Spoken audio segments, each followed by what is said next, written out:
માંગરોળ તાલુકામાં કેટલાક મતદારોનો મતાધિકાર છીનવી લેવામાં આવતા આ મતદારો દ્વારા વિરોધ વ્યક્ત કરવામાં આવી રહ્યો છે।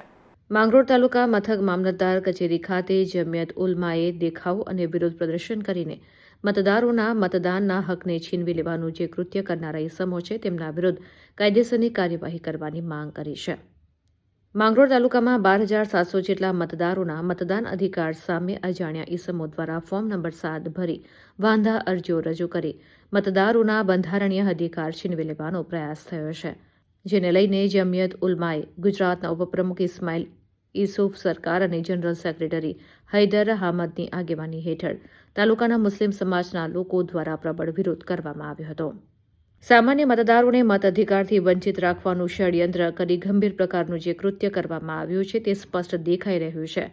જ્યારે ગુજરાતના ગૃહમંત્રી લોકોને અપીલ કરતા હોય કે કાયદામાં રહેશો તો ફાયદામાં રહેશો, ત્યારે આવા ગંભીર પ્રકારના કૃત્ય કરનાર ઇસમો સામે કાર્યવાહી કરી દાખલો બેસાડવામાં આવે તેવી માંગ કરવામાં આવી છે। પરેશાન છે, હેરાન છે, કામ ધંધા રોજગારી છોડીને એક તો મોંઘવારી માથે ચડી છે, ત્યારે કામ ધંધા છોડી રૂપિયા લોકોના ખર્ચ કરીને અહીંયા આવે પહોંચે છે।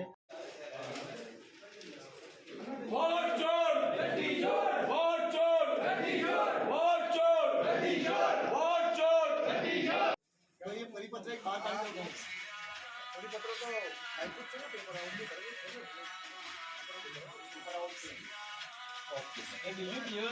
અમારે વગર ઇનથી અમારા નામના ફોર્મ ભરી જાય જેને કોઈને ખબર નથી લેવા દેવાની મારા હયાત છે એ તમને તપાસ થવી જોઈએ આપ સાહેબ તપાસ થઈને તમારા સીસીટીવીમાં આવ્યો હોય કે જે અહીંયા પોતે આવ્યો હોય તમે બીજી વાત સાહેબ હું જે અહીંયા અરજી લઈને હોય તમે તરત મારી પાસે મારા પુરાવા માંગો છો કે ભાઈ તમારા ફોન નંબર આપો અને તમારા પુરાવા।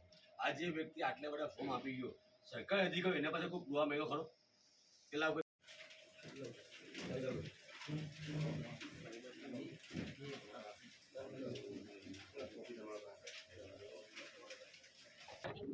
પાછલા ઘણા સમયથી ફોર્મ 7નું જે પ્રકરણ ચાલે છે એની અંદર વધારે જો નામ કેન્સલ થયા હોય એની જે વિરોધમાં અરજી આવી હોય તો મુસ્લિમ સમાજના વિરોધમાં અરજી આવી છે।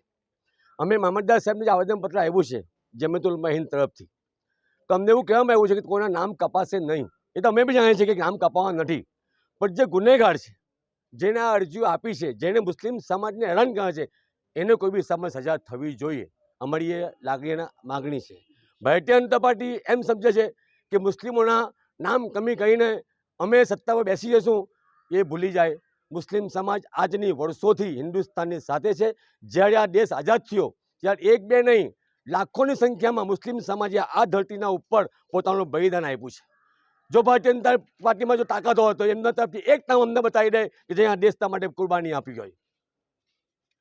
हमको मिटा सके जमाने में दम नहीं, जमाना खुद हमारे दम से, हम जमाने से नहीं।